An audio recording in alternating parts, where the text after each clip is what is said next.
आज जो स्टोरी मैं आपको सुनाऊंगी, ये कहानी आपकी जिंदगी को बदलने की हिम्मत रखती है। बस करना क्या है, इस कहानी को ध्यान से एकांत में बैठकर सुनना पड़ेगा।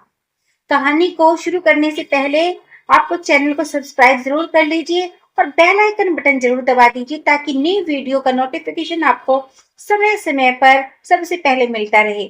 अगर आपके दिल को छू जाए ये कहानी तो लाइक करके शेयर करना अपने दोस्तों के साथ। चलिए कहानी शुरू करते हैं। ये कहानी एक हिरन की है। एक बार एक हिरन पानी की तलाश में जंगल में घूम रही थी। भटक रही थी इधर से उधर। बहुत प्यास लगी थी उसको। हिरन को ना जाने कब से भटक रही थी पानी की तलाश में, लेकिन उसे पानी कहीं मिल ही नहीं रहा था। थोड़ी देर जंगल में भटकते भटकते वो हिरन हताश हो गई और एक पेड़ के नीचे बैठ गई। इधर उधर देखने लगी और थक कर जब पेड़ के नीचे बैठ जाती है तभी उसे पानी की बहने की नदी की झरझर की आवाज आती है, सुनाई देती है। तो हिरन फौरन उठ खड़ी जाती है जिधर से पानी की आवाज आ रही है और हिरन वहां पर चल पड़ती है। वो देखती है सामने एक बड़ी सी नदी है। वो देखकर खुश हो जाती है, मानो उसे कोई नई जिंदगी मिल गई हो। दौड़ते हुए उस नदी के पास जाती है और जैसे ही पानी पीने के लिए अपना सिर झुकाती है तो उसकी नजर अपने राइट साइड पर पड़ती है। वो जैसे ही मुड़कर देखती है उसे शिकारी नजर आता है। तीर पर निशाना तानकर खड़ा हुआ शिकारी। जैसे ही उस हिरन की नजर उसकी लेफ्ट में पड़ती है उसे एक शेर भी नजर आता है झाड़ियों के पीछे। अब हिरन पानी वानी पीना भूल जाती है।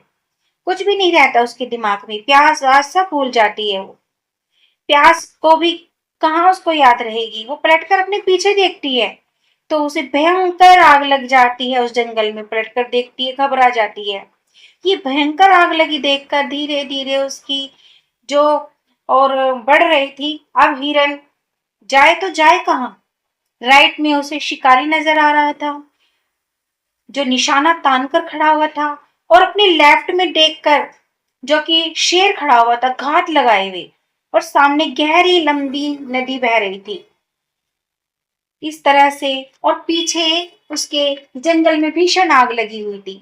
चारों रास्ते उसके बंद हो चुके थे। अब क्या करे, मुसीबत आ चुकी थी। अब हिरन सोच में पड़ जाती है, करूं तो क्या करूं। वो हिरन सोच में इतना पड़ जाती है और फिर सोचती है चारों ओर से मुसीबत आ चुकी है, क्यों ना मैं अपना काम करके ही मरूं। मरना तो है ही, मुझे वैसे भी मरना ही पड़ेगा।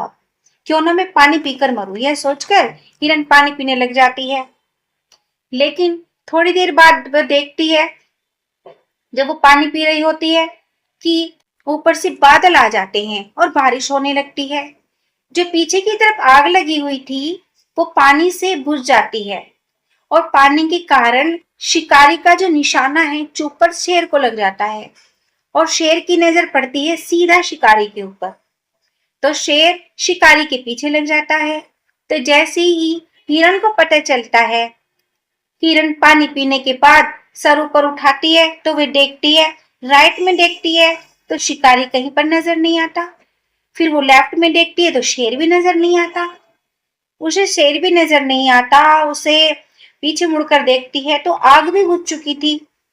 मोरल ऑफ द स्टोरी, इस कहानी से हमें यह सीख मिलती है कि इंसान की जिंदगी में भी प्रॉब्लम आती नहीं है, और जब आती है तो चारों तरफ से आती है, जिस कारण हर इंसान डर जाता है, घबरा जाता है। ऐसे टाइम पर आपको क्या करना है? ऐसे समय में ना ही आपको डरना है ना ही आपको घबराना है, बस शांति से कुछ टाइम सोचना है। हिरन के पास भी ऑप्शन थे, वो पानी में छलांग लगा सकती थी, इधर उधर भाग सकती थी, लेकिन उसने शांति से सोचा और वो अपने काम पर लगी रही। वो पानी पीने आई थी और वो पानी पीने लगी। इंसान भी अपनी कामयाबी से थोड़ी दूरी पर होता है, लेकिन उसे मुसीबतें दिखनी शुरू हो जाती हैं। घर की परेशानी, पैसे की प्रॉब्लम, जिसके कारण वो कुछ नहीं कर पाता, घबरा जाता है, डर जाता है। लेकिन आपको ना घबराना है ना डरना है, आपको बस जिस काम में लगे हुए हो उस काम पर लगे रहना है।